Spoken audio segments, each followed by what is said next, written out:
Olá, meus amigos. Meu nome é Alfaia, Edilson Silva ao meu lado. Nós estamos estreando neste exato momento o podcast Nego Bom, liso e doce por fora e cremoso por dentro. Temos a honra, no Dia do Jornalista, de termos aqui um grande convidado, um cara que é referência na comunicação pernambucana, formação jornalística em comunicação social. Nosso amigo Sérgio Dionísio. Sérgio, você já é um comunicador popular no estado, você tem fama, você tem fortuna e você é um símbolo sexual da comunicação pernambucana. O que mais falta na sua vida de comunicador? Quando você falou que eu tinha fortuna, já entendi tudo, Aí pode dizer que sou símbolo sexual, o que for. Antes, um abraço para você, Alfaia, um abraço para Edilson. Muito bom estar aqui junto de vocês agora, dois grandes amigos. E para mim é uma honra poder estar participando desse primeiro programa, né? Gravado nesse dia importante para a gente, Dia do Jornalista e também Dia da Saúde, né? Que é uma coisa que a gente está precisando tanto. Eu quis saudar vocês, mas eu fiquei meio embaralhado pelo símbolo sexual. Nesse espaço que você abriu para essa saudação, já teve uma pergunta já, foi? Ainda não. Não, eu disse, o que ainda falta, né? Depois de todas essas Não, qualidades aí. Falta mais nada não. Estou muito Tá feliz, tranquilo, né? muito satisfeito Massa. com a condição de vida que eu estou tendo, apesar das dificuldades que o mundo inteiro está passando, mas sou muito grato pela condição de vida que eu tenho hoje. Uhum. Sérgio, uma coisa, a gente estava conversando antes ali e falando sobre essa questão de como é que a gente está psicologicamente, né? Nesse processo todo aí, mais de um ano de pandemia, e você é um cara da comunicação. Essa pandemia afetou o seu trabalho, afetou aí a sua produtividade? Como é que tá? Como é que tá a tua vida profissional aí nessa pandemia? Como a gente estava conversando ali, né? Afetou de uma forma contrária a que tem afetado a maioria das pessoas, né? Enquanto a boa parte das pessoas não está podendo trabalhar, não está podendo fazer o que gosta, está tendo que ficar trancado em casa. Eu, ao contrário, estou trabalhando ainda mais. A televisão onde eu trabalho, que é a TV Nova, e nos momentos mais críticos da pandemia, precisou restringir praticamente toda a atividade. Eles têm tido um cuidado muito grande desde o comecinho. O Pedro Paulo chamou todo mundo e disse, olha, a gente não está em outro planeta, a gente está dentro desse planeta aqui, a gente não pode negar a realidade, a gente vai ter que ficar sendo muito rígido, muito rigoroso com relação aos cuidados. E em outros momentos ele precisou, como eu falei, suspender praticamente todos os programas. E o único que ficou foi o Nova Geral, que é o carro-chefe do jornalismo da TV Nova. Então, eu, em vez de trabalhar menos, eu passei a ter de trabalhar mais, durante todo o período da pandemia. Enquanto muita gente até se afeta psicologicamente porque fica trancado em casa, por não poder trabalhar, eu estou mergulhado dentro da pandemia para falar sobre ela, né? E trabalhando muito. E Prestando serviço aí para a comunidade. prestando serviço para a sociedade como um todo. E até dentro de casa, quando chego em casa, consigo ainda me divertir, estar com o meu estado emocional tranquilo, mas eu entendo, eu compreendo que muita gente não está. Né? E como as pessoas têm dito por aí nas redes sociais, cuidado quando for tratar as pessoas, porque quase ninguém está bem. Então eu entendo que realmente quase ninguém está bem, até pela dificuldade de trabalhar, de fazer o que sempre fez. Serginho, põe o microfone um pouco mais perto da tua... Porque a gente está usando... A máscara, a máscara... Eu adorei, por sinal, essa máscara, né? Máscara inclusiva, né? Permite que as pessoas que tenham a dificuldade auditiva leiam os lábios das pessoas. Bem legal. É verdade, legal. É verdade. Gostei do presente, viu? Obrigado aí. Edilson passou ali, comprou para deixar a gente mais tranquilo, né, velho? Porque, enfim, fechado, com ar-condicionado. E eu me dei o luxo ao perigo de ficar sem máscara. Por favor, não me cancele nas redes sociais. Por sinal, um lembrete. Neste momento que eu falo para você, nós ainda não temos um canal no YouTube, mas no próximo momento, sim, teremos um canal no YouTube. Aperta, dá o like aí com força, certo? Aperta no sininho que a gente promete toda semana trazer pessoas que fazem e acontecem e são interessantes dentro desse cenário litorâneo pernambucano aqui, Recife, Olinda, Jaboatão, Paulista e adjacências. E você que é do interior também, se quiser vir aqui conversar com a gente, também está convidado. Então não esqueça de dar o like. Do exterior também, de outras galáxias, por favor, que aí a gente dá um furo do ano, né? Entrevistar extraterrestre. E, Serginho, quando te deu estalo, assim, na adolescência ou no começo da idade adulta, assim, poxa, eu podia ser médico, eu podia ser bombeiro, eu podia ser... Mas eu quero ser jornalista, eu quero trabalhar com a comunicação social. Quando foi que surgiu isso na tua vida? Interessante você perguntar isso, Rafael, porque foi bem tarde. Foi bem depois de que eu já estava dentro. Quando eu percebi, eu já estava dentro. Porque quando criança, eu gostava muito de fazer desenhos de prédios, então eu achava que seria arquiteto. Certo? Eu achava que seria arquiteto. Depois, perto do período... Só que na 7ª série e na 8ª série do ensino fundamental, eu já fazia jornal da sala de aula. Jornal de humor, né? Tirando onda com os colegas, mas era uma publicação editorial. Cheguei a fazer edificações na Escola Técnica Federal. E lá eu fazia o jornal também, que era o Folha de Pé de Banco. A gente tinha... Pé de banco, para quem não sabe, é o calouro da Escola Técnica. Quem está no primeiro período da Escola Técnica é pé de banco. O segundo período é o borrachinha. Do terceiro período em diante não tem mais apelido, sabe? Mas o pessoal falava que tinha o pé de cadeira, já é um veterano. Aí eu fazia folha de pé de banco, mas eu não me tocava de que eu era não só um jornalista, eu era um editor, né? Porque eu fazia o texto, eu montava, fazia a diagramação, eu fazia a primeira cópia e soltava na mão de alguém, pronto. Depois que eu soltasse na mão de alguém, aquilo ali já ia para as Xerox da vida e já tinha um bocado de cópias não contabilizadas. Quando eu cheguei perto do período de fazer o vestibular, eu fiz para publicidade, porque eu gostava muito de criação publicitária. Mas, veja, nunca passou pela minha cabeça ser jornalista. Só que eu tive que abandonar o curso de publicidade no primeiro período. Meu filho tinha acabado de ter nascido, eu precisava trabalhar, e eu fui ser office boy no banco. Quando eu voltei para a faculdade, eu já voltei com a turma de jornalismo, vinculado ao curso de publicidade, mas com a turma de jornalismo. E apesar de eu ter grandes amigos na turma de publicidade onde eu entrei, essa turma de jornalismo, onde eu fui pagar as cadeiras, Alfaia e Edilson, que turma maravilhosa! Qualquer pessoa se orgulharia de estar dentro de uma turma que tem Fabiana Moraes, o Wilfred Gadelha. Poxa, eu vou estar sendo injusto aqui se eu for tentar fazer a relação aqui dos nomes, mas, poxa, quando eu for dizer o time todo aqui dessa turma, Camilo Cavalcante, Yara Lima, Clarissa Lima, olha, pense numa turma show de bola. Mas eu não sabia que todos seriam, né, essas pessoas que são hoje. Eu gostava porque era uma turma boa de ir pro Bar do Bigode. Aí eu disse, eu vou fazer um outro vestibular, porque eu tentei mudar internamente e não consegui. Vou fazer um outro vestibular para jornalismo, porque quem se forma em jornalismo pode atuar em publicidade. Mas quem se forma em publicidade não podia ser jornalista, né? Aí eu entrei em jornalismo para trabalhar em publicidade, depois fui estagiar em jornalismo e hoje faz 25 anos que eu trabalho com jornalismo e não trabalho com publicidade. Agora, um tempo depois que você fez esse esforço todo de sair de cursos, entrar e fazer o curso realmente que você sentiu que você tinha vocação, que eu acho que em algum momento, né, pelo que você narra, você sentiu que tinha uma vocação para fazer, para entrar nessa área. Mas aí, um pouco tempo depois, eu acho que começou a discussão sobre não ser mais obrigatório ter o curso, né? Isso. O que é que tu achou? Eu fiquei arretado, bicho. Eu fiquei revoltado porque eu só acabei a faculdade porque tinha que ter o diploma. Eu era estagiário da Rádio CBN, a primeira versão da Rádio CBN, que era Sistema Globo de Rádio, na Rádio AM, 580M. Eu era estagiário.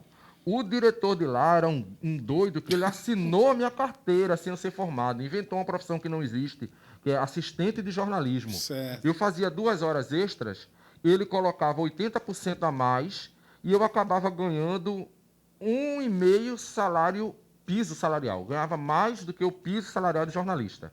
Até que veio uma gestão que negociou num dissídio desse, negociou o fim do piso salarial.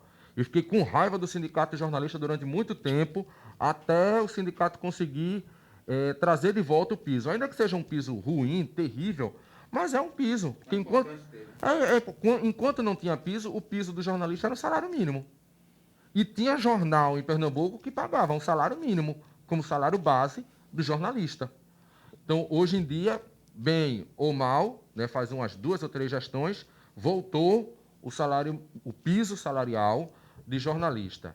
Mas aí logo no comecinho, nessa rádio CBN, eu tinha o salário maior do que o piso salarial de jornalista. E eu não sei por que foi que eu comecei a falar disso aqui. Eu me perdi. Não, eu perguntei sobre isso. Tu disse que ficou arretado. Fiquei arretado quando... Assim, pô, eu fiz um puta esforço para estudar. Foi. Aí o nosso amigo Alexandre Santos, né, que já era um editor, assim como eu disse que eu era um editor porque eu fazia o jornalzinho da escola, Alexandre Santos, quando começou a internet, o bicho é inteligente que só a gota, né, Dilson? Inteligente que só a gota, aí ele aprendeu logo a HTML4, e começava a publicar tudo que ele pensava no jornal O Sol, lá na internet. E depois ele pegou todo o material que ele fazia, que ele era de fato um jornalista e um editor na prática, mandou lá para a Delegacia Regional do Trabalho e pegou o registro dele. Eu digo, puxa vida, eu passei 8 anos para terminar o curso da faculdade. Né?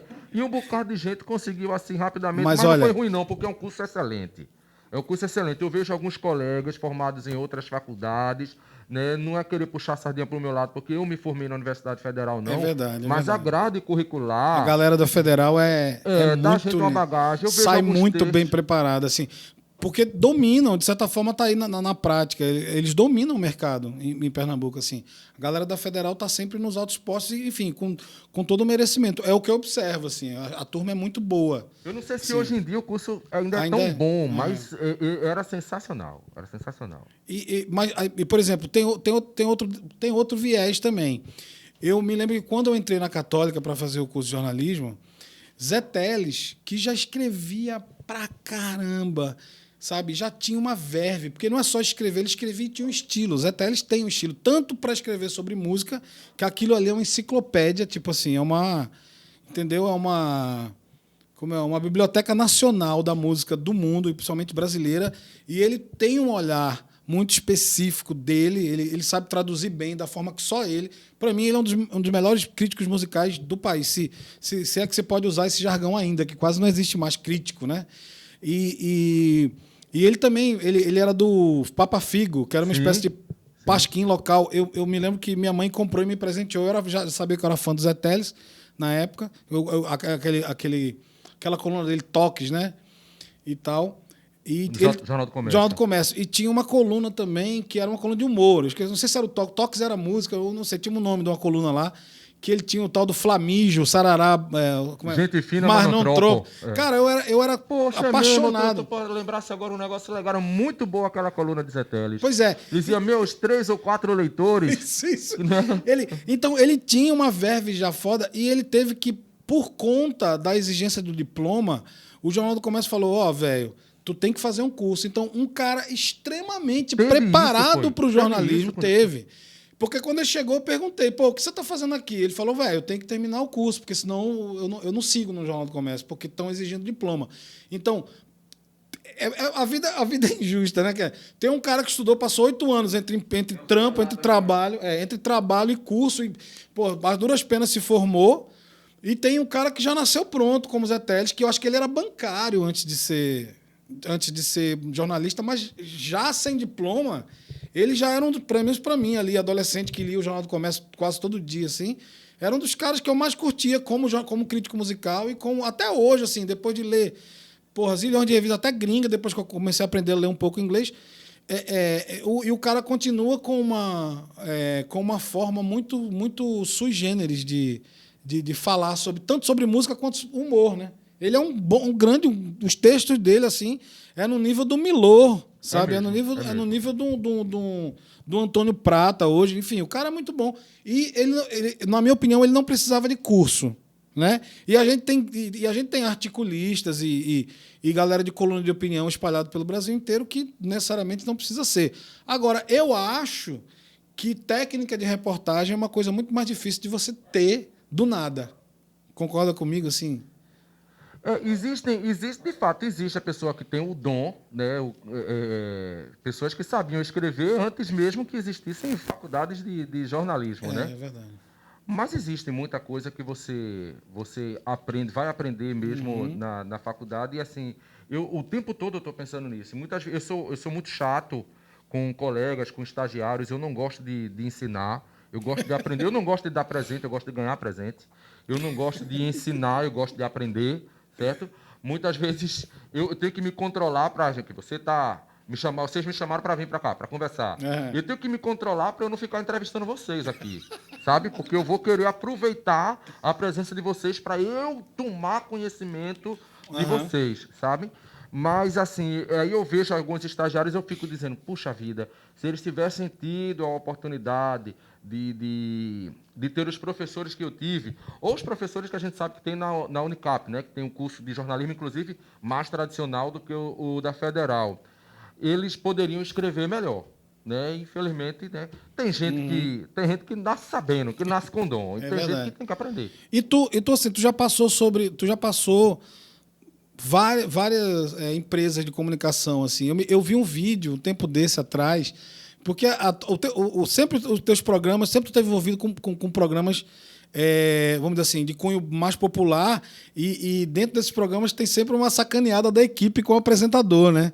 Aí, assim, uma coisa light, mas carinho, sacaneada, como é? Sacanagem é uma forma de carinho, simpatia é quase amor, né? Então, eu vi um tempo desse atrás, eu vi uma galera colocando tu entrevistando Collor, assim, no meio da galera, tu foquinha, assim, de óculos. Eu acho que foi coisa de Rafael Araújo que foi encontrar isso aí. Tava no arquivo da TV Tribuna, e eu era o repórter da Rádio Jornal. Frei Damião havia morrido e Fernando Collor tem uma ligação com Frei Damião, foi para o sepultamento lá no convento de São Félix de Cantalice. E aí eu estava lá no meio de um bocado de microfone, estava com o meu gravadorzinho da Rádio Jornal, e eu era um pouquinho diferente do que sou hoje, né? Era bem magrinho, a cabeça grande, um cabelão grande, um óculos fundo de garrafa, e o pessoal achou que poderia me chatear, né? Mostrando aquilo ali. Mas eu não fiquei chateado. Não, mas tava fofo, tava fofo. Massa, eu achei fofo. Tava assim, uma versão olindense daquele Wally. Onde está o Wally? Tá, então, Sérgio, estava vendo o seu programa hoje, e hoje, Dia do Jornalista, aconteceu um episódio lá em Santa Cruz do Capibaribe. Um comunicador estava fazendo alguns comentários que era sobre o Bolsonaro, sobre o presidente, e algumas pessoas foram lá para o estúdio, né, para tomar satisfação com o jornalista.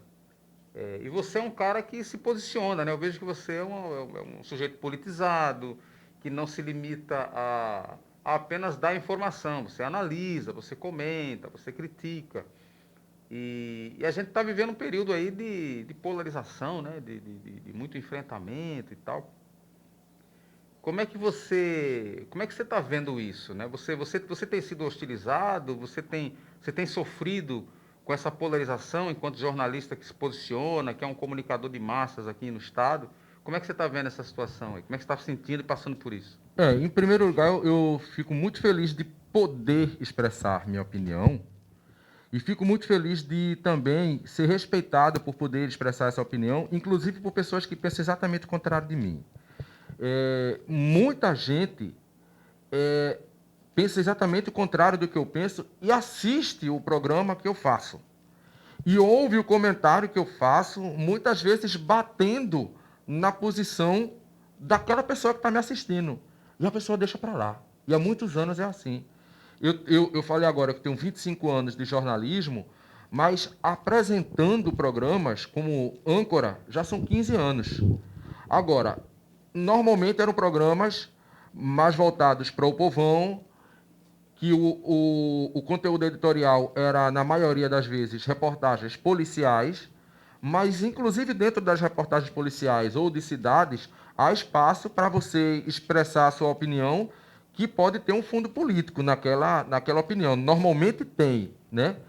E eu procuro sempre tentar não fazer do programa um palanque para mim, certo? O programa não é um palanque para mim. A minha função ali é levar notícias. Algumas, do mesmo jeito que eu brinco com os colegas brincam comigo, as pessoas sabem que existe uma informalidade, uma descontração tal, que eu preciso, às vezes, me posicionar. E tem coisas que, assim, eu não vou dar murro e ponta de faca. É um absurdo você imaginar um grupo de 4 pessoas invadirem uma emissora de rádio porque estão com raiva do que o comunicador está falando. E a gente está vivendo isso hoje em dia porque as coisas estão se radicalizando. Essa coisa de polarização é uma coisa complicada, porque quando você fala em polarização, parece mais que a gente está falando que são 2 ideias normais e que a gente tem que aceitar a existência dessas 2 ideias. Mas não é o que está acontecendo. Não são 2 ideias normais. Existe um campo onde as pessoas disputavam ideias, mas eram civilizadas, eram pessoas sãs do ponto de vista mental, e essas pessoas hoje em dia, as pessoas que eram de campos opostos, hoje em dia estão no mesmo campo. O campo das pessoas que têm o seu juízo perfeito. Não é? E existe um outro campo. Um campo racional. Um campo racional. E existe um outro lado, que é um lado que a gente imagina que seja um outro polo, mas não é um outro polo. Eu não me recuso a considerar que as pessoas racionais estão num polo e os outros estão no polo. Os outros estão fora do planeta. Perfeito. E é muita gente que está fora do planeta. Existem pessoas que aparentemente têm um juízo normal, mas são canalhas e trabalham para fazer uma catequização, para aproveitar a revolta do povo, a doidice do povo. É o caso do Olavo de Carvalho, por exemplo. Tem um bocado de Olavo de Carvalho por aí, certo? Um bocado de Olavo de Carvalho e filiais de Olavo de Carvalho por aí, endoidando o povo. Eu mostrei essa semana um crime que aconteceu. O dono de uma loja de rações, ele foi assassinado. Tinha o vídeo, e agora os vídeos têm áudio, né? Aí o vídeo mostrou que esse cara que foi assassinado, ele reagiu, ele não deu no ladrão, mas ele lá no balcão, atrás do balcão, o ladrão com o revólver apontado para ele fazia: venha buscar o dinheiro, venha buscar o dinheiro, seu porra! E falava o palavrão, como se ele fosse a prova de bala. Mas quem mandou o vídeo para a gente fez questão de mandar o vídeo com 1 minuto antes da entrada do ladrão. E o comerciante estava conversando com um cliente, um amigo, alguém que estava lá. O comerciante estava querendo convencer o colega dele de que o Brasil se atrasou porque durante 18 anos a educação do Brasil foi uma porcaria, porque foi 18 anos do PT. Ele 18 ou 16, acho que ele considerou 16 como se o PT tivesse passado 16 anos no governo. Mas veja, ele era um tipo da pessoa que, como aquele policial militar lá da Bahia, né? Recebeu tanta lavagem cerebral que ficou doido, pintou o rosto de verde e amarelo e foi dar tiro nos colegas e acabou morto. Então, 2 pessoas que morreram porque receberam lavagem cerebral de um lado que a gente não pode dizer que é um polo político. É um polo que mistura debilidade mental com canalice. Com perversidade. Mas você não se assusta com isso? Porque, veja bem, eu estou aqui como um comunicador e tal, mas eu sou uma figura que tem uma imagem pública. E eu já fui hostilizado em alguns momentos. Como Humberto Costa já foi, por exemplo. O Humberto Costa teve que rolar com um cabo na livraria, na Cultura. O João Paulo, ex-prefeito, um cara tentou dar um tapa nele lá dentro do Rio Mar. Eu estava com a minha companheira num boteco um dia desse, e um cara lá, cheio de cachaça, mas valentão, contra a esquerda, anticomunista, anti-esquerda, não sei o que e tal. Então, você como figura pública nunca foi hostilizado assim, nunca ninguém... Poxa, disso agora eu tô com a inveja arretada de tudo, Humberto. Então eu sou um merda, porra, porque ninguém nunca veio querer dar em mim numa livraria, porque Humberto Costa é direita perto de mim, poxa. Aí a turma foi querer dar em Humberto Costa e eu tô aqui, não levei nem um beliscão. Eu também às vezes me faço essa questionamento. Porra, bicho, por que não vem pra mim, cara? Eu tiro tanta onda. Não, mas vem, o que o pessoal faz comigo é porque agora, hoje em dia, ninguém dá mais a ninguém, né? A turma cancela os outros. Né? É verdade. Aí eu fico acompanhando, por exemplo. Aí eu vou caminhar. Aí eu vou caminhar, aí eu digo pra mulher, vamos até a Santa, do Rio Doce, né? Certo. Aí vamos pra lá. Aí tem lá aquela obra acho que é Billy de Olinda e Ricardo Andrade, se eu não estou enganado. Aí vamos tirar uma foto. Aí tira a foto. Pá! Aí, meu amigo, aí começa o povo meter o pau, porque aquilo ali é uma imagem de Iemanjá e não sei o quê. Então vamos fazer campanha junto aos evangélicos para cancelar ele. Aí eu percebo, durante um dia, o número de seguidores que estava crescendo, algumas dezenas por dia, naquele dia específico, depois daquela postagem, cai 30. Certo? Mas o fogo desses loucos, né, que fazem essa campanha, é um fogo de palha. Né? Então, aí num dia, a campanha do cancelamento funciona, tem um certo impacto, e depois tem um impacto contrário. Né? Volta, foi como se você estivesse empurrando uma mola. Eu sofro esse tipo de coisa, certo? É possível, por exemplo, que um ou outro pequeno comerciante louco, que até cresceu como um representante comercial durante governos ditos de esquerda, né, que não eram de esquerda, mas ditos de esquerda, agora tenha se lascado justamente pela entrada dos governantes que ele achava que eram os bons, mas ele atribui tudo de ruim à herança maldita deixada pela esquerda. Aí olha para mim e diz, aquele cara é de esquerda, porque hoje em dia todo mundo é de esquerda na cabeça dos doidos, né? Todo mundo é comunista na cabeça dos doidos, né? Então, para você defende vacina, você é comunista. Você defende respeito ao que os médicos dizem, você é comunista. Então, às vezes, pode ser que um doido desse chegue e... Olha, eu posso dizer que já foi um caminhão de doido lá na TV Nova pedir para Pedro Paulo me demitir. Certo? Já foi. Então, já foi.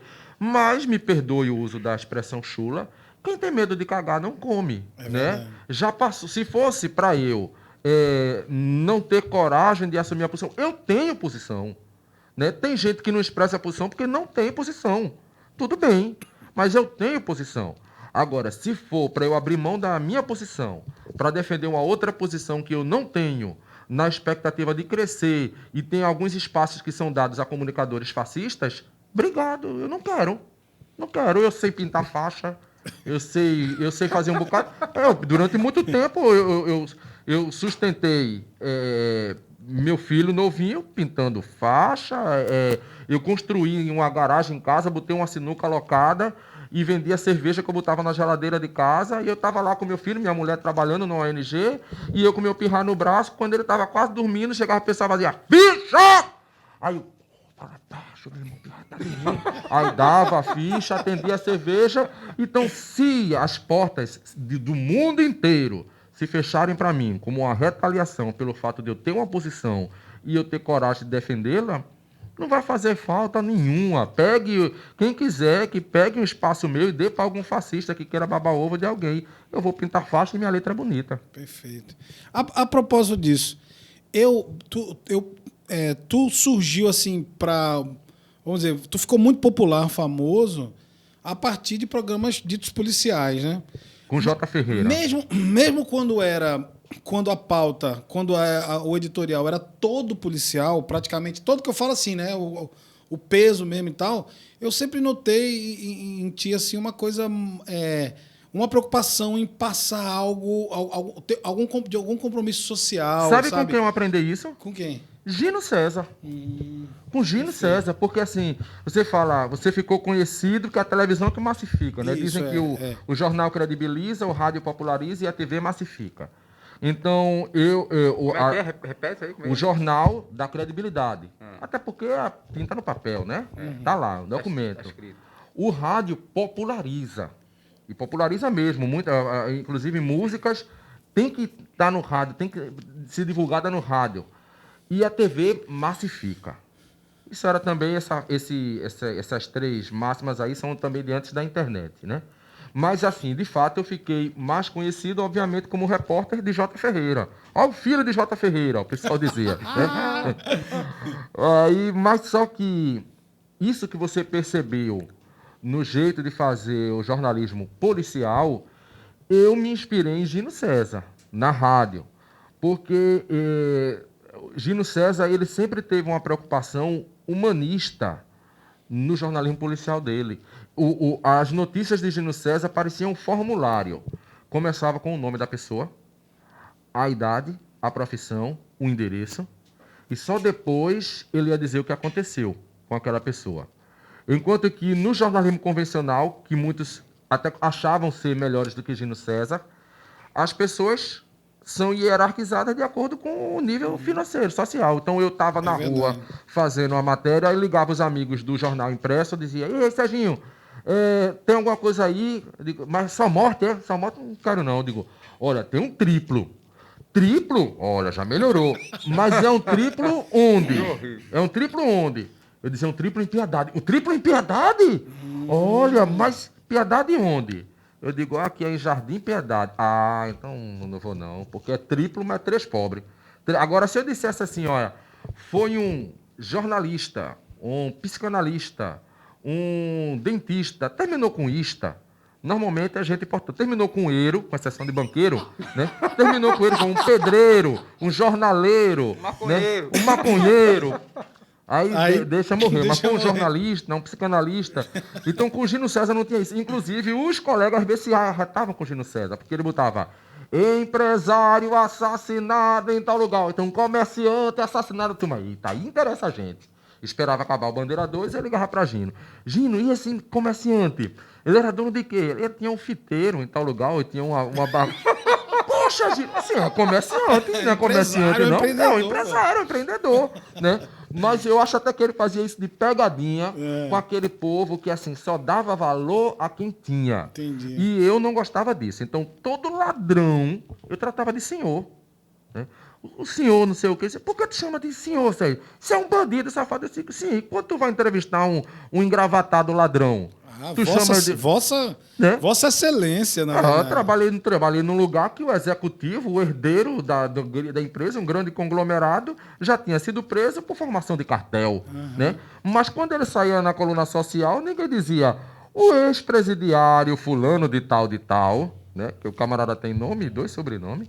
O empresário, o ex-presidiário fulano de tal estava em tal festa. Não, era o doutor fulano de tal, o empresário fulano de tal. Mas o nome ex-presidiário, quando é para pobre, a turma fala logo. O cara nunca foi para o presídio. Uma vez ele foi detido e levado para uma delegacia para averiguação. Mas é pobre, a turma diz logo que é ex-presidiário. Então, com Gino César, eu aprendi a tratar as pessoas igualmente, independente da classe social. Mas assim, eu noto uma coisa. O que me parece é que essa editoria policial, né, das TVs abertas, elas vêm cada vez mais mudando esse formato para uma coisa mais... para um formato mais assim de compromisso social mesmo, como eu falei. Pelo menos assim, eu assisti o teu programa e assisti um outro, acho que foi o Honda. E não tava mais tão assim... Eu vou falar a palavra, mas... que eu tenho bastante respeito a um comunicador e tal, como o Cardinô, assim, como o cara de São Paulo lá, que é como se fosse assim, Não, mas o próprio Cardinô também mudou. Todo mundo mudou, todo mas mundo mudou. é uma exigência... Porque assim, era um cara assim, o helicóptero, não sei o que, aí ficava... Puta, já tem 15 minutos, tira mais sangue. Parece que o cara fica inflando aquela emoção pesada do público. Isso era um formato que eu acho que tá mais antigo, não tá não? Hoje tá mais... Por exemplo...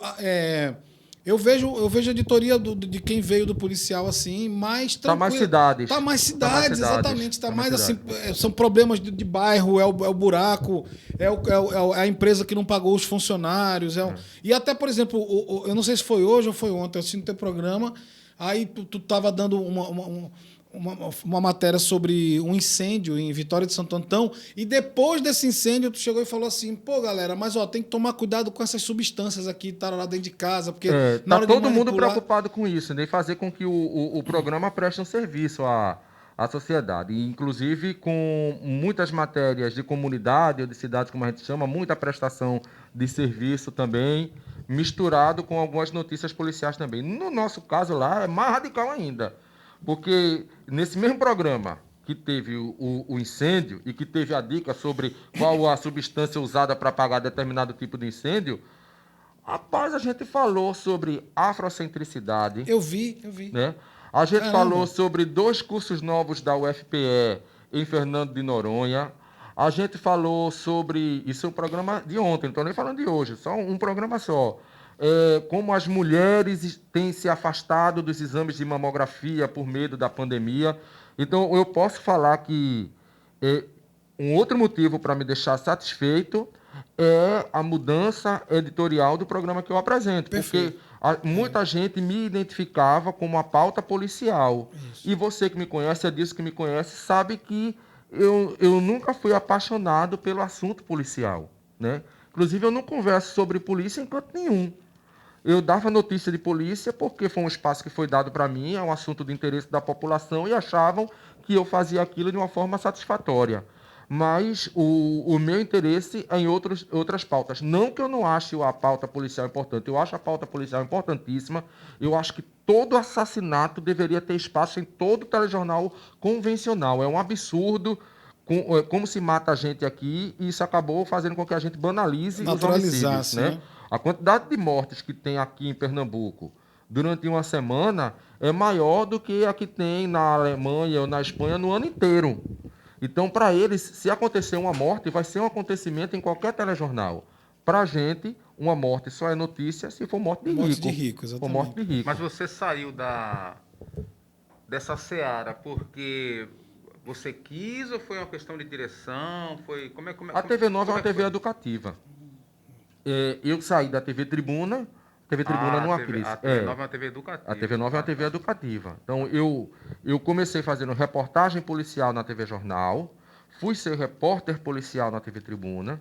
J. Ferreira saiu para entrar na política e eu passei a apresentar um programa com a pauta majoritariamente policial na TV Tribuna. Saí da Tribuna para a TV Jornal para fazer um programa que era tão policial que eles, como quem quisesse dizer para mim, olha, você só vai falar de polícia? O nome do programa era Plantão 190. Depois da TV Jornal, eu voltei para a Tribuna para apresentar o mesmo programa que eu tinha inaugurado, que era o Ronda Geral. E a Tribuna, infelizmente, está numa crise muito grande. E 2 anos atrás, eu saí da TV Tribuna. E pouco tempo depois, eu fui para a TV Nova, uma TV onde eu já tinha um bocado de amigo e olhava, eu sempre paquerava a TV Nova. Aliás, todo mundo paquera a TV Nova. Todo mundo. Pedro Paulo é um bom patrão? Pedro Paulo é um bom patrão, é um bom colega. Que bom. É um bom patrão. É um bom colega. É um cara que veio da lida, né? Ele, jornalista. Ele não era dono de emissora. É o único patrão que eu tive a oportunidade de conversar. Né? Na TV Tribuna e na TV Jornal, eu nem via o patrão. E eu nem conversava com o superintendente, com o preposto do patrão. Uhum. Na TV Nova, a gente bebe com o patrão, a gente come com o patrão, a gente conversa, o patrão está lá, andando o tempo todo, como se fosse mais um. A gente tira onda com o patrão. Né, como se fosse mais um. Um colega, um amigo, um colega de trabalho. É um amigo. E é uma TV educativa, então a gente precisa se adequar àquele formato. Para mim, caiu como uma luva. Né? Porque eu tento fazer programa popular, atraente para o povo, mas com conteúdo que seja interessante. Já te fizeram algum convite assim para apresentar algum programa de auditório em algum momento dessa tua Estou esperando. Estou esperando porque se chamar, eu vou. Que bom. Porque tu tem, como eu falei, tu tem essa verve assim, mais da brincadeira, né? A gente que te conhece, enfim, Serginho é amigo da gente, né? Enfim, fora daqui do podcast, a gente troca as ideias quase que diariamente. Mas eu vejo assim essa ênfase num programa meio de auditório. Tu tem humor, tu tem... Quer dizer, na realidade, eu sempre, desde o começo dessa trajetória, mesmo nos programas policiais, tinha uma leveza do humor, que não é humor, o teu humor não é humor sarcástico, adequado a um programa com emocional pesado. Tinha humor, tinha brincadeira, a linguagem popular que tu sempre falou, assim, e tal. Tentava fazer de uma forma respeitosa. Respeitosa e leve, e com humor, assim. Eu espero que você inspire aí as pessoas, né? Olha aí, Pedro. Olha a ideia de alfaia aí. Constrói um programa de auditório aí para esse rapaz, que ele vai... Nossa, é o Jorge Shaw da geração 2020. Opa, boa comparação, gostei. Serginho, vê só, eu já, na minha vida política, profissional, eu já... tive uma... Mais para perto da boca. Tive uma relação muito forte com a luta dos direitos humanos, né, e tal. E a gente sempre teve um enfrentamento muito grande com o processo de espetacularização da morte, da violência, né? Praticamente em todas as grandes cidades do Brasil você tem um programa policial, né, muito... Antes era só na hora do almoço, agora é de manhã, na hora do almoço, fim de tarde. Tá foda. Aí, mas assim, você nunca foi estigmatizado como um cara é verdade. que vendia a violência para se promover, etc. Né? É uma coisa muito, muito natural. A gente Já nunca... cheguei a ser, Dilson, porque não conhecia. Viu? Se já sofri injustiça. É, Viu? mas no meio que eu frequento ali, você não. Eu não via você num relevo, sabe? Num relevo, como o Cardinô, por exemplo.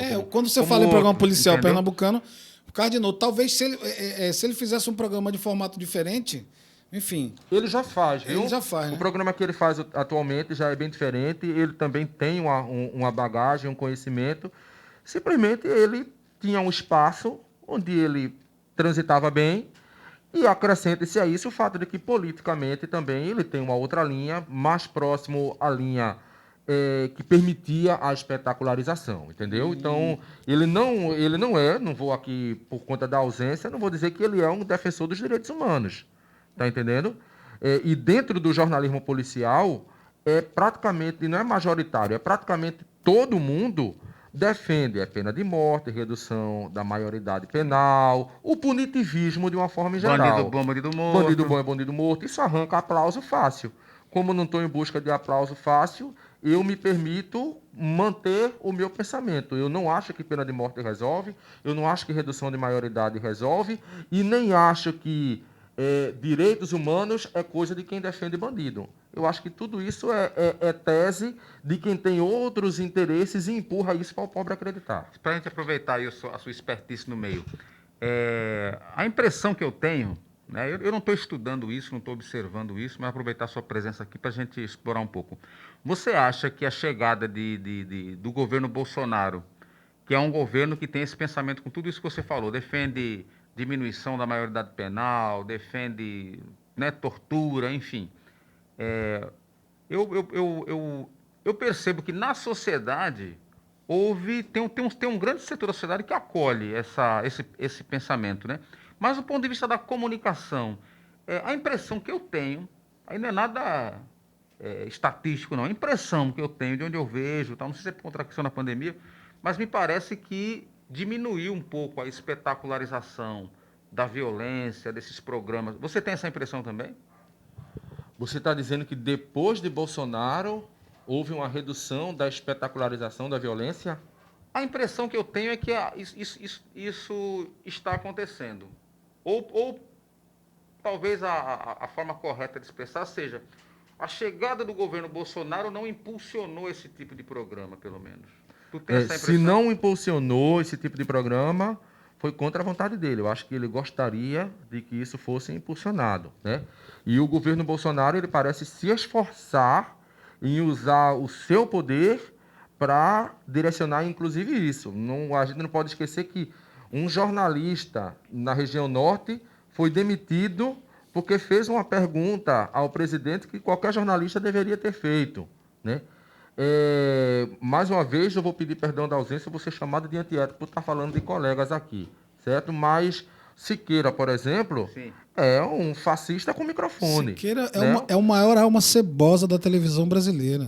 Espero até que, como assim, eu estou numa TV educativa, ele fique com raiva de mim e comece a meter o pau em mim para divulgar.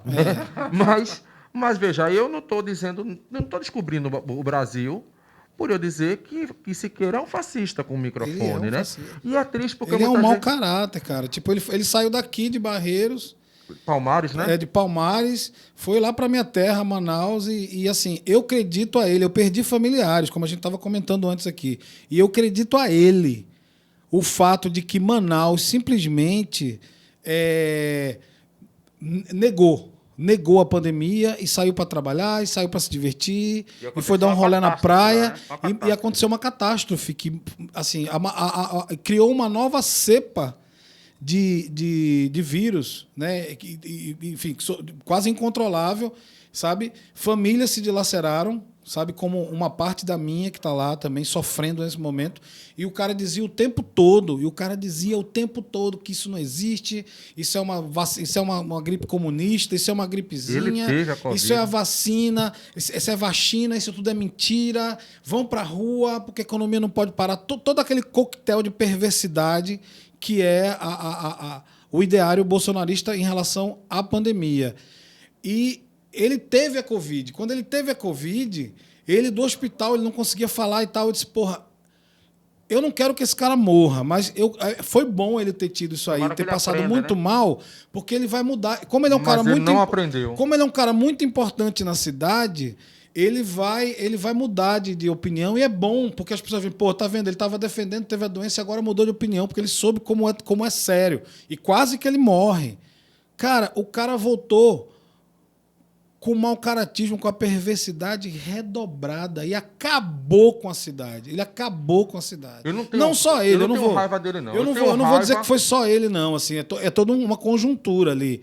Mas, assim, o fato de você ter um programa popular é popular no Brasil inteiro, imagina lá na cidade em que é veiculado o programa, cara. Ele sai do ar no Brasil inteiro, ele continua no Ele ar lá na continua praça. lá. Então, assim, e o povo continua a escutá-lo e acreditar nas suas alucinações perversas, enfim. O cara ser um comunicador com uma grande aceitação como ele, né? Inclusive, assim, o que eu estou dizendo até desaponta muita gente que chega para mim e me compara com ele. Poxa, Sérgio, eu gosto de tu e gosto de Siqueira. Né? E se eu disser, olha, poxa, eu não gosto de ser comparado a Siqueira, a pessoa fica triste, né? Fica dizendo, poxa, eu gostava dos dois. Aí tá um falando mal do outro, um dizendo que não gosta dele. Agora, ser um comunicador com uma grande aceitação, uma grande popularidade, impõe uma responsabilidade social muito grande. Ele é um irresponsável social, como você disse, com conotações de perversidade. Ele desempenha um papel importante para o projeto genocida. Então, lasque-se a minha questão ética aqui de não querer falar de um colega, tá entendendo? É um colega que envergonha a gente, tá entendendo? Da mesma forma como é uma vergonha 4 bandidos que se acham politizados invadirem uma rádio para ameaçar o comunicador, como aconteceu ontem à noite em Santa Cruz do Capibaribe, é uma vergonha que um comunicador se passe a prestar o serviço de promover a morte, como ele promove, como também é uma vergonha que exista uma empresa que tem uma concessão pública, abre um espaço para ele, uma rede de televisão, abre um espaço para o camarada falar o que ele fala para o Brasil inteiro, e as instituições não fazerem nada, porque as mudanças que aconteceram nesse tipo de programa não aconteceram necessariamente pela vontade de um ou de outro, não. Existiu aqui em Pernambuco uma atuação muito forte do Ministério Público, quando a gente tinha a Folha de Pernambuco com a famigerada página 12 e os programas policiais mostrando os corpos ensanguentados. Então, o Ministério Público conversou com todos os gestores das emissoras de televisão e foi feito um TAC, um termo de ajustamento de conduta. Os programas de Pernambuco começaram a mudar a partir daí. E em Pernambuco tinha coisas que em outros estados aconteciam. Não, existia coisas em outros estados que não aconteciam aqui. Então, Siqueira mesmo, ele apresentava o programa em Alagoas e ele mostrava coisas em Alagoas que em Pernambuco ele não poderia mostrar. Então, ele nunca apresentava o programa aqui. De Alagoas, ele foi para Paraíba, foi para o Rio Grande do Norte, ele pulou Pernambuco, porque Pernambuco não aceitava esse tipo de coisa. Ele foi lá para Manaus, mas de Manaus ele está indo para o Brasil inteiro. Cadê as instituições do Brasil? Cadê os órgãos? Eu mesmo, eu disse até agora há pouco, eu fui injustiçado, porque existiu aqui em Pernambuco o Fórum Pernambucano de Comunicação, que, a pretexto de combater o sensacionalismo na televisão, me colocou no mesmo bolo de outros programas que já faziam algo que eu não fazia. Aí, quando eu soube, eles fizeram um videozinho contra as pessoas que denigrem a imagem da mulher pernambucana e coisa e tal, e me botaram lá no meio. Pegaram um trechinho e botaram lá. Eu digo, em primeiro lugar, por que vocês estão dizendo que para ser algo negativo é denigre? Né? E outra coisa, quem foi que fez o texto? Quem foi que fez o vídeo que foi assinado pelo Fórum Pernambucano de Comunicação? Gente, tinha umas 10 instituições que faziam parte do fórum lá na mesa, conversando comigo, porque eu me propus a ir lá para a conversa, que não sei se foi no SENDEC, ou se foi no centro, acho que foi no SENDEC. Aí eu fui para lá para a conversa, tinha umas 10 instituições lá representadas. Ninguém disse que tinha assinado, ninguém disse que tinha participado da confecção. Digo, quer dizer que ninguém vai assumir, mas todos vocês assinaram, né? Ninguém participou da discussão que fez a veiculação do vídeo, me colocando no mesmo bolo, mas ninguém assinou nem assumiu a responsabilidade. Gente, todo mundo faz assim, eu estou fazendo diferente. Aí vocês pegam, metem o pau em mim. Então, o que é que tá adiantando? Eu tô levando pau do outro lado, do pessoal que acha que direitos humanos defende bandido, e tô levando pau do lado de cá também. Felizmente, depois de lá para cá, né, eu tenho ouvido pessoas dizendo que Adilson fala o que você fala, você faz diferente, certo? Eu me esforço em fazer diferente, tá entendendo? Eu me orgulho em fazer diferente. Posso não ser o certo, mas eu faço a minha verdade. Agora eu fico chateado quando vem fogo amigo, tá entendendo? O pessoal do mesmo lado querendo... Assista, né? Vocês para estarem comentando, ou para você achar que é de um jeito e do outro, vocês assistiram e tomaram essa conclusão. Sim. Teve gente que pegou um pedacinho aqui, uma brincadeira brincando com o negócio de um pacote de amendoim, pegaram aquilo ali, botaram, não tinha nenhuma conexão, não fazia parte de contexto nenhum. Mas às vezes eu acho que os temas, eles catapultam carreiras, né? Assim, muita gente, seja de direita e esquerda, como você mesmo falou, ficam procurando pelo em ovo, porque aquilo ali te dá palco, né? Quando você bota o dedo em alguém, e a gente vive uma endemia, pandemia, a gente vive um surto disso no Brasil. E tem a instrumentalização, né? Também. Exato. Muitas vezes é o seguinte, ele está fazendo diferente, certo? Então eu vou instrumentalizar, eu vou aqui em alguém para atacar eu e ele. Então a gente fica tudo num bolo só. Tá entendendo? Eu acredito que teve um pouquinho disso aí também. Às vezes, o fogo amigo não é um acidente. Não é um acidente. Faz parte de uma estratégia. Tem gente que está sendo instrumentalizada. Claro, você pega uma pauta aí, que é uma pauta, vamos dizer assim, digna, né? E você coloca um dedo na cara das pessoas o tempo todo. Então, a internet está aí, né? Esse negócio da internet... E aquilo cara, quantas pessoas não alçaram, assim, são populares hoje, tem não sei quantos milhões de views e likes, e angariam até grana mesmo, carreira, palestra, por conta de ter apontado nesses últimos anos, apontado o dedo para... Pegando alguém para isso funciona. Hoje, lacrando em cima nossa, hoje hoje virou um pré-requisito. Assim, em todas as colorações ideológicas, isso existe. É um surto que há no Brasil. É um oportunismo, né? Mas, Serginho, mudando um pouco de assunto, tu voltou a morar em Olinda, né? Tá. Quando eu falo em voltar a morar em Olinda, eu ainda fico pensando, poxa, quando é que eu não morei em Olinda? Porque alguém me disse, eu perguntei, eu tinha voltado para Recife em 2012, morei em São Paulo muitos anos, e aí eu perguntei, onde é que Serginho está morando? Ele está morando nas Torres Gêmeas. Tu já morou nas Torres Gêmeas? Foi 3 anos lá. Por exemplo, tu já hospedou, tipo assim, uns chineses no teu apartamento? Ou quando tava saindo de carro já caiu mala de dinheiro, assim? Não, mas já jogaram dinheiro. Porque, velho, que prédio é aquele, maluco? Mas veja, tem o Maurício de Nassau, certo, onde ficam os chineses. Certo. O Duarte Coelho não tinha chinês, pelo menos enquanto eu morava lá. E você também não hospedou. Você, com essa preocupação humanitária, esse coração bom que você tem, você não pegou, você não adotou nenhum chinês. Era mais fácil eles me hospedarem, né? Quando você estava saindo do prédio, assim, em algum momento, não caiu malas de dinheiro do prédio das Torres Gêmeas. Você não pegou aquela grana aqui? Não, não peguei a grana, mas jogaram. Jogaram muito, né? Foi do prédio. Passou por cima da minha cozinha. Foi mesmo, velho. Foi. E a moça lá, disse, jogaram dinheiro aqui. Se tu tivesse na hora, era uma férias na Europa, era um carro... Com operação da Polícia Federal, a galera se desfez o dinheiro. É porque o dinheiro estava num pacote. Aí ele jogou pela janela, ele deveria cair e ficar lá com o pacote, depois ele iria lá e pegava, né? Mas só que o pacote se abriu, aí o dinheiro deu uma voadazinha. Foi. Toda a Bahia ali, o estuário da Bacia do Pina. Ficou famoso. Ficou famoso. Cara, aquele prédio... Mas não foi pro lado da Bacia, não. Foi pro lado da Rua de Santa Rita. Foi. Mas eu vou fazer uma revelação agora. Serginho é compositor. Serginho tem uns 2 pés no brega, na bachata urbana.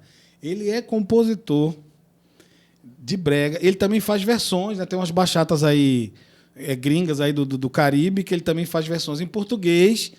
E ele tem um pseudônimo. Olha só que eu estou revelando agora, hein? Depois ele vai me comer o rabo ali fora, mas eu vou revelar. Ele tem Sérgio Dionísio tem um pseudônimo no YouTube. Ele produz clipes, ele faz as canções, ele produz as canções, ele grava as canções, chama músicos, né? Chama vocalistas, as canções das composições dele. ele financia os videoclipes também, ajuda no roteiro, como bom jornalista que é, e ele coloca isso tudo como pseudônimo no YouTube. E esse pseudônimo eu não vou revelar.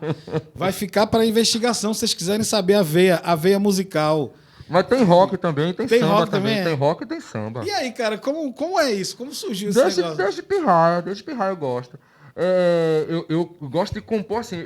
Eu fiz as versões porque o movimento brega daqui de Pernambuco, ele bebeu muito na fonte da bachata, que o sertanejo está bebendo agora, né? Mas ele bebeu antes. E as melhores versões são feitas pelo pessoal do brega de Pernambuco.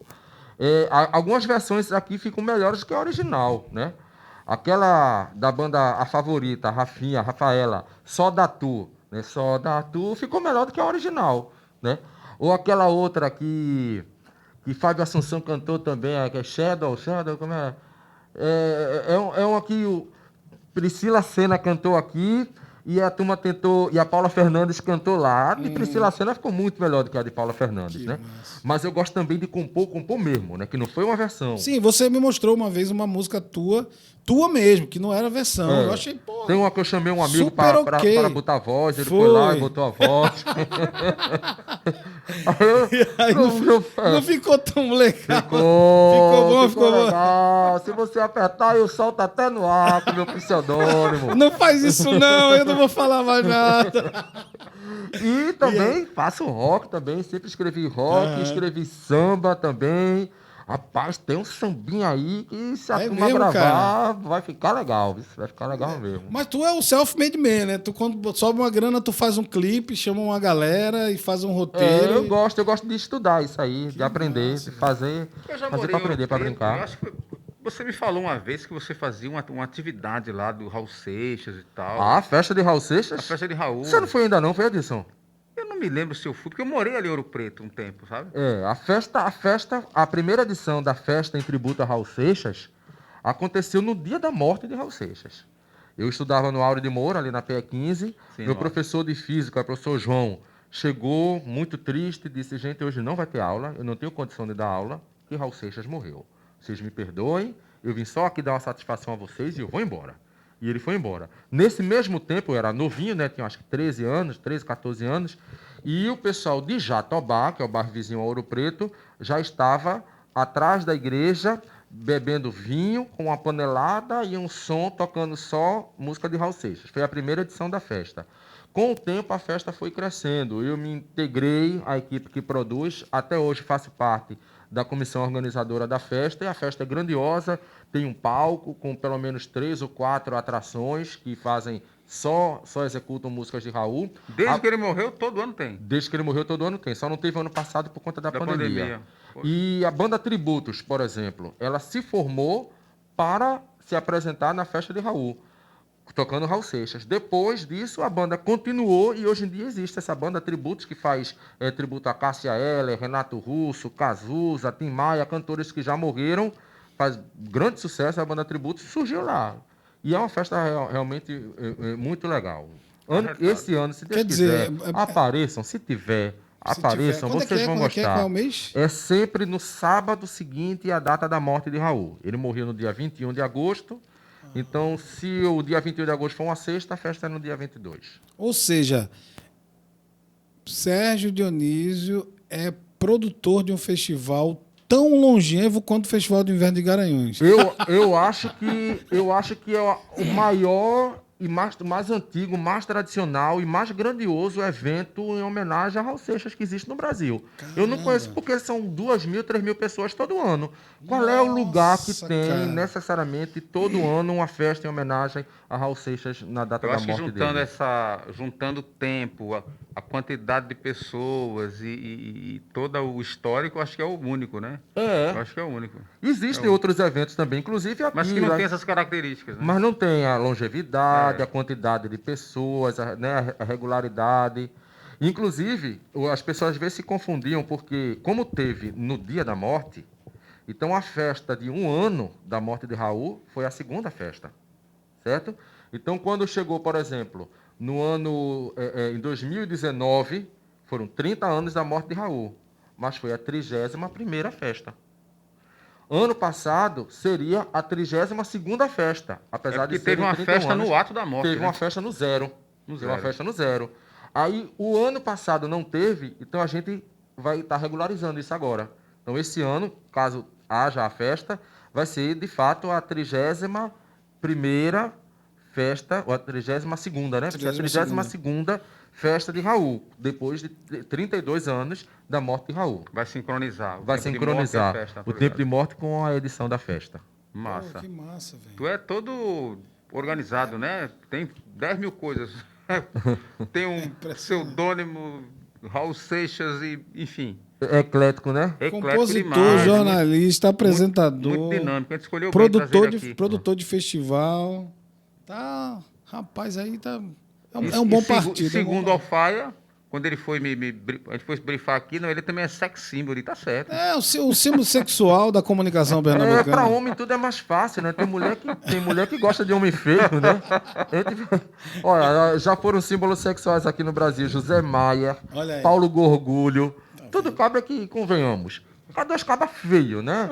2 cabras feios. Então, assim, eu tenho o direito de ser feio e de agradar alguém, né? Alguém pode É que gostar. Chico Sá já falou sobre. Ele falou: olha, a feiura é muito mais profunda do que a beleza. Porque a beleza, a pessoa nasceu bela, vai ter um momento da vida que ela vai ficando feia.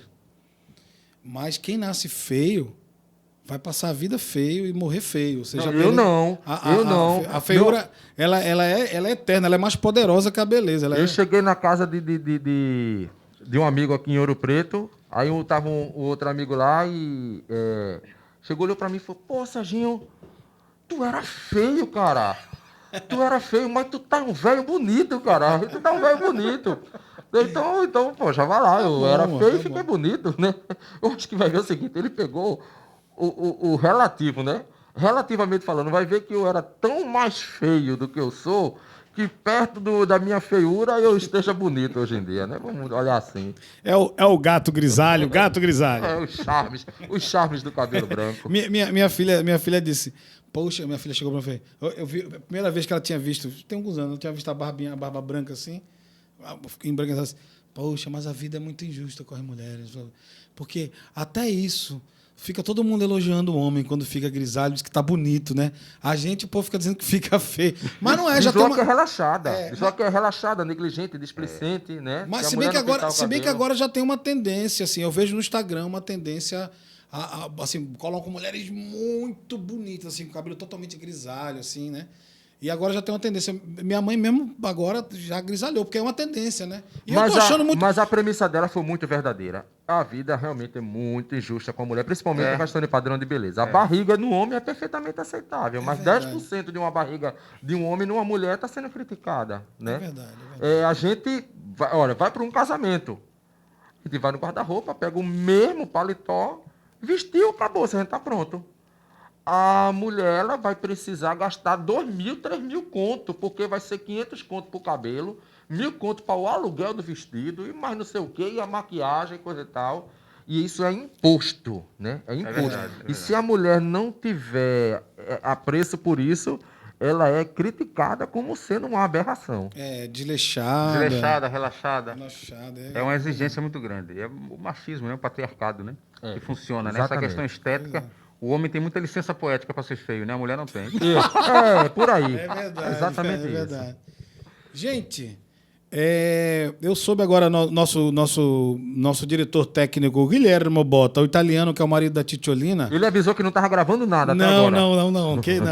Ele avisou que, primeiro, o programa a gente tem essas intempéries. Ele falou que a bateria vai acabar. Está acabando em 5 minutos, né? Então, assim, eu queria agradecer, cara, assim, sua generosidade de ter vindo aqui e estrear com a gente esse projeto, né? Que eu espero que seja semanal, da gente entrevistar sempre pessoas que estão fazendo coisas interessantes, que estão movendo, né? Estão movendo a grande mola da civilização pernambucana, por enquanto, né? Porque a gente quer também entrevistar a gente de todo quanto é lugar. Mas eu acho que é muito legal a gente ter esse canal para entrevistar a nossa gente, né? A galera que está ali nos cercando e, enfim, trocando. E trocando. Você na TV, uma outra pessoa na ciência, um outro na música.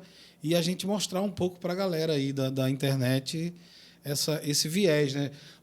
A gente vive um paradoxo muito interessante.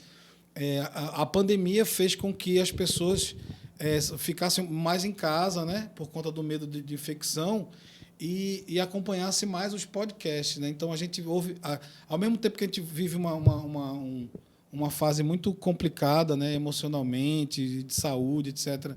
No Brasil, no mundo, a gente vive uma fidelização desse formato de podcast. Foi aí que eu tive ideia de fazer isso, porque eu acho que agora as pessoas estão, enfim, grandes pioneiros, né? Tem grandes podcasts agora absolutamente interessantes de tudo que você imagina, né? Da ciência, a moda, a maquiagem, a música. E eu acho que a gente usar esse espaço para ter um bate-papo e dissecar as ideias, dissecar os valores, né? Como agora, eu acho que os amigos te conhecem, esse cara humanista de esse bom coração, esse coração coletivista que você tem e que é muito óbvio na TV, em todos os programas, mesmo nos mais, vamos dizer assim, com uma energia até um pouco mais densa, como policial e tal, você sempre mostrou essa cara, é óbvio. Mas eu acho que agora esse podcast ele me fez assim, ter a oportunidade de mostrar, né? A gente mostrar como é a tua verve mesmo, assim.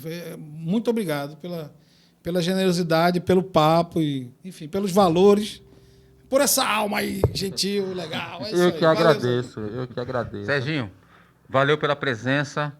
É muito importante a sua presença aqui, porque eu acho que a gente dá um pontapé inicial assim com bastante força, com uma simbologia muito forte. A Alfaia estava conversando comigo, né? A gente nem se ligou que hoje era o dia do jornalista, né? A gente nem se ligou, mas foi muito legal, né? E aqui é um esforço para a gente fazer a nossa parte na comunicação. A gente está aqui nos estúdios da Rock, né? Na Rede Olinda de Comunicação, com o nosso amigo Yuri, que está aqui dando todo o apoio. Estúdios da Rock TV. É um acolhimento fantástico, né? O Guilherme Bota, que é um parceiraço da gente. Então, estamos aqui nós 4, né? A gente está aparecendo aqui, mas tem uma galera trabalhando ali para que o negócio aconteça e valeu. Obrigadão, espero que a gente consiga caminhar e você possa mais outras oportunidades a gente conversar um pouco mais. Estou muito honrado mesmo de poder participar desse primeiro programa de vocês. Muito obrigado mesmo pelo convite. Muito obrigado por me permitir que eu participe desse primeiro programa, né? Tenha essa honra. E também muito obrigado por dar essa oportunidade de a gente bater esse papo aqui, né? Que há tempo que a gente não tinha assim pertinho um do outro, né? Apesar de a gente ser amigos já há tanto tempo. E obrigado pelas palavras carinhosas, né, que vocês dedicaram. Eu acho que é coisa de amigo mesmo, tá certo? E desejo todo sucesso do mundo a esse projeto que está começando agora. Valeu, velho. Então, galera, semana que vem tem mais, com mais um convidado. A gente não vai dizer agora quem é, até porque a gente não sabe. A gente ainda vai decidir, vai ligar para ele para ver se ele pode vir, porque a gente vive um momento complicado, né? Tem pessoas que realmente têm um receio, e com razão, de estar aqui junto da gente, trocando essa ideia. Então aí, ó, dá o like no canal, segue o canal, ativa o sininho para pegar os lembretes e vamos ser amigos. Nego Bom. Olha só, liso e doce por fora, cremoso por dentro. É isso. Tchau, tchau.